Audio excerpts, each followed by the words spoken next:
আসসালামু আলাইকুম ওয়া রাহমাতুল্লাহি ওয়া বারাকাতুহু। আলহামদুলিল্লাহ। সুপ্রিয় দর্শক শ্রোতা, আজকে এমনই এক বিস্ময়কর আমল সম্পর্কে আমরা জানব, যে আমল করার মাধ্যমে আপনি যেমনই রোগমুক্ত থাকবেন, তেমনই টেনশন মুক্ত থাকতে পারবেন, শত্রুর ভয় থেকে মুক্ত থাকতে পারবেন ইনশাআল্লাহ। প্রিয় দর্শক, শুধু তাই নয়, আপনার জ্ঞান বৃদ্ধি পাবে এবং রোগের যেই ভয় আছে সেই ভয় থেকেও আপনি মুক্ত থাকতে পারবেন ইনশাআল্লাহ। মাত্র একটি আমল, চারটি বৈশিষ্ট্য রয়েছে এই আমলের মধ্যে। প্রিয় দর্শক, আল্লাহ রব্বুল আলামিনের যেই 99টি গুণবাচক নাম রয়েছে, সেই গুণবাচক নামগুলোকে বুজুর্গগণ বেশ কয়েকভাবে, এক এক বুজুর্গ এক একভাবে ব্যবহার করেছেন, সেগুলোর আমল শিক্ষা দিয়েছেন, নিজেরা করেছেন এবং উম্মাহকে দিয়ে করিয়েছেন। পরবর্তীতে সেগুলো লিপিবদ্ধ করে আমাদের পর্যন্ত পৌঁছিয়ে দিয়েছেন এবং আমরা দায়িত্ব নিয়ে আপনার কাছে পৌঁছে দেওয়ার চেষ্টা করছি আলহামদুলিল্লাহ। এবং আমরা শেষ পর্যন্ত আপনাদেরকে এই আমলগুলো প্রতিনিয়ত পৌঁছাতেই থাকবো ইনশাআল্লাহ। প্রিয় দর্শক শ্রোতা, আপনি জেনে অবাক হয়ে যাবেন যে আল্লাহ রব্বুল আলামিনের আসসালামু নামটি এত বেশি পাওয়ারফুল। আশ্চর্য হয়ে যাবেন আপনি এগুলোর বৈশিষ্ট্য সম্পর্কে জানবেন। প্রিয় দর্শক, আসসালামু অর্থ হচ্ছে শান্তিদাতা।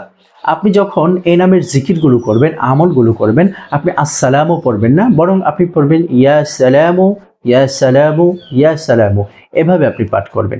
প্রিয় দর্শক, আপনি যদি যথেষ্ট জ্ঞানী হতে চান, আপনার জ্ঞান, আপনার বুদ্ধি, আপনার স্মৃতিশক্তি, মেধাশক্তি, এটা যদি যথেষ্ট পরিমাণে আপনি বাড়াতে চান, তাহলে অবশ্যই আপনি আসসালামু নামের, ইয়া সালামু নামের আমলটি অবশ্যই প্রতিনিয়ত আপনাকে করতে হবে। যদি আপনার এমন কোনো সন্তান থাকে যার মেধাশক্তি দুর্বল, যে পড়ে মনে রাখতে পারে না, সেটা জেনারেল হোক, মাদ্রাসার পড়া হোক, যে কোনো পড়া হোক, এই নামের আমলটি যদি করে ইনশাআল্লাহ তার মেধাশক্তি অধিক পরিমাণে বেড়ে যাবে। প্রিয় দর্শক, এই আমলটি কিভাবে পড়বেন মেধাশক্তি বাড়ানোর জন্য, আমি প্রথমেই এটি দিয়ে শুরু করছি। যে ব্যক্তি ফজরের নামাজের পর নিয়মিত 1000 বার ইয়া সালামু নামটি পাঠ করবে, তার জ্ঞান যথেষ্ট বৃদ্ধি পাবে ইনশাআল্লাহ।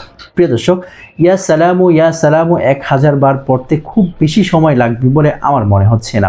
আপনি পড়ে দেখেন, অল্প সময়ের মধ্যেই 1000 বার হয়ে যাবে। শুধুমাত্র ছোট্ট একটি তসবিহ হাতে নিন এবং সেটি পড়তে থাকুন। প্রিয় দর্শক, বাজারের মধ্যে ঠিক এমন তসবিহ পাওয়া যায়, এই তসবিহগুলোর মাধ্যমে আপনি হিসেবকে বরাবর রাখতে পারেন। আপনি ইয়া সালামু, ইয়া সালামু, ইয়া সালামু, ইয়া সালামু, ইয়া সালামু, ইয়া সালামু এভাবে পড়বেন। দেখেন এই জায়গার মধ্যে হিসাব দেখাচ্ছে খুব সুন্দরভাবে। প্রিয় দর্শক, এভাবে আপনি ইয়া সালামু নামের আমলটি প্রতিদিন 1000 বার করে পড়লে আপনি অবশ্যই অনেক বেশি স্মৃতিশক্তিওয়ালা, মেধাশক্তিওয়ালা হয়ে যাবেন ইনশাআল্লাহ। আর আপনার সব দিক থেকে, চতুর্দিক থেকে আপনি জ্ঞানী হয়ে যাবেন। আল্লাহ রাব্বুল আলামিন সেটি আপনাকে করে দেবেন। প্রিয় দর্শক, তারপরে আসি আমরা, যদি কেউ রোগী হন, সেই রোগীকে সুস্থ করবার জন্য এমন কি আমল আছে। আল্লাহ রাব্বুল আলামিন রোগদাতা এবং রোগকে মুক্ত আল্লাহ রাব্বুল আলামিনই করে থাকেন। আমরা যখন প্রথমেই বিপদে পড়ি অথবা আমরা যখন প্রথমেই রোগী হই, রোগ আমাদেরকে ঘিরে ধরে, আমরা ডাক্তারের কাছে দৌড়াই, কিন্তু তার আগে সুন্নাহ হিসেবে দান সদকা করা এবং যে আমলগুলো আছে সেগুলো করার ইচ্ছা আমাদের হয় তখন যখন চিকিৎসা করে আমরা ফিরে আসি, যখন চিকিৎসা করে আমাদের শেষ হয়ে যায়, আর চিকিৎসা পাই না অথবা খুব বেশি পয়সা খরচ হয়ে যায়, তখন গিয়ে আমলের কথা আমাদের মনে পড়ে। এই পন্থাটা পরিপূর্ণ ভুল একটা পন্থা। আমাদের উচিত প্রথমে আমলের দিকে মনোযোগী হওয়া, পাশাপাশি চিকিৎসা গ্রহণ করতে থাকা। তবে আল্লাহ রাব্বুল আলামিন আমাদেরকে অল্পতেই মুক্তি দান করবেন ইনশাআল্লাহ। প্রিয় দর্শক, কেউ যদি রোগী হয়, যে কোনো রোগে আক্রান্ত হোক, আপনি মাত্র 131 অথবা 131 অথবা 161 বার পাঠ করে কোনো রোগীকে যদি আপনি ফু দেন, ইনশাআল্লাহ সে রোগী অবশ্যই ভালো হয়ে যাবে। আপনি কয়েকদিন সেই রোগীর জন্য সে আমলটি করুন অথবা কোনো নেক মানুষকে দিয়ে করান, এটা সবচেয়ে বেশি ভালো হয়। কেননা আল্লাহ রাব্বুল আলামিনের বান্দাদের মধ্যে কিছু বিশেষ বান্দা আছে যারা প্রতিনিয়ত আমল করে, তারা নিঃসন্দেহে যারা আমল করে না তাদের থেকে বেশি উত্তম। তো যে ব্যক্তিগুলো আমল বেশি করে, তাদেরকে দিয়ে যদি আমল করাতে পারে, তাহলে ফলপ্রসূ হওয়ার সম্ভাবনাটা খুবই বেশি। প্রিয় দর্শক, আপনি যদি শত্রুর ভয়ে আতঙ্কিত থাকেন, তাহলে শত্রুর ভয় থেকে মুক্ত থাকার কি আমল আছে? হ্যাঁ, ইয়া সালামু নামের আমলটি আপনি যদি বিশেষভাবে করতে পারেন, শত্রুর ভয় থেকে মুক্ত থাকবেন।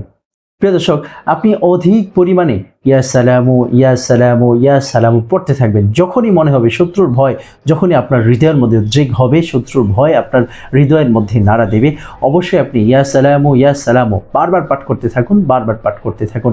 ইনশাআল্লাহ আল্লাহ রাব্বুল আলামিন আপনার হৃদয় থেকে শত্রুর ভয়কে দূর করে দেবেন ইনশাআল্লাহ। প্রিয় দর্শক, কোনো ব্যক্তি যদি যে কোনো ভয়ে আক্রান্ত থাকে, সেটা রোগের ভয় হতে পারে অথবা ডায়রিয়ার ভয়, কলেরার ভয়, বিভিন্ন ধরনের যে করোনার রোগ, অনেক রোগ আছে যেগুলো মনে হয় যে আমার মনে হয় এই রোগটি হয়ে গেল, আতঙ্ক মনের ভিতরে বারবার উকি মারতে থাকে।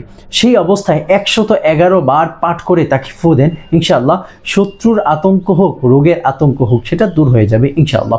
প্রিয় দর্শক, আশা করি আমলগুলো আপনি বুঝতে পেরেছেন। যদি বুঝতে না পারেন অবশ্যই কমেন্ট করবেন, আপনার কমেন্টের রেসপন্স করা হবে ইনশাআল্লাহ। প্রিয় দর্শক, এমনই আরও গুরুত্বপূর্ণ আমলি ভিডিওগুলো পেতে, কোরআনে আমলগুলো পেতে, সহিহ আমলগুলো পেতে অবশ্যই আমাদের চ্যানেলটি সাবস্ক্রাইব করে রাখুন, পাশে থাকা বেল আইকন অন করে রাখুন এবং আমাদের ভিডিওটি ব্যাপক পরিমাণে শেয়ার করে মানুষকে দেখার, মানুষকে আমলগুলো করার সুযোগ তৈরি করে দিন। তবে তারা আপনাদের জন্য দোয়া করবে, আমাদের জন্য দোয়া করবে। প্রিয় দর্শক, কেউ যদি হাত তুলে দোয়া নাও করে, তারপরেও আপনি দোয়া পেতে থাকবেন ইনশাআল্লাহ। প্রিয় দর্শক, আজকে এ পর্যন্তই। আসসালামু আলাইকুম ওয়া রাহমাতুল্লাহি ওয়া বারাকাতুহু।